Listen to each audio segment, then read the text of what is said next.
So when you first log in, you're going to go to the dashboard, or you'll be at the dashboard.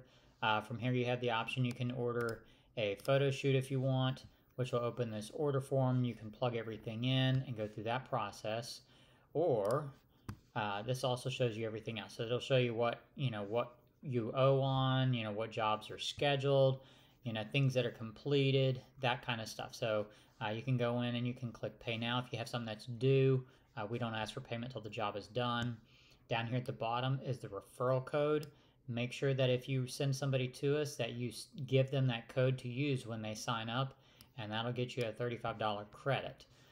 You also have up here, you have sites, and which will just show you basically everything you have. If you've got a big, massive, long list that you develop over the years, you can actually just come in and type in like a street name, house number, whatever, and it'll start searching.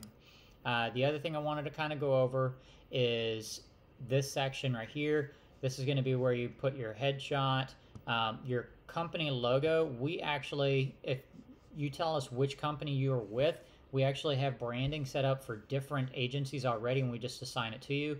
If you change agencies, just let us know, and we just go in and change the selection.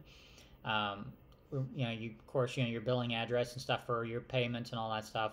Social media, if you do the marketing kit, you want to try to get your social media stuff connected, and then that way you can send it out.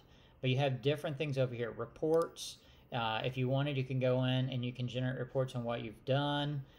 Payment types, that's where you put in a credit card. Invoices, if you've got any invoices that are due, you can go in and do that there.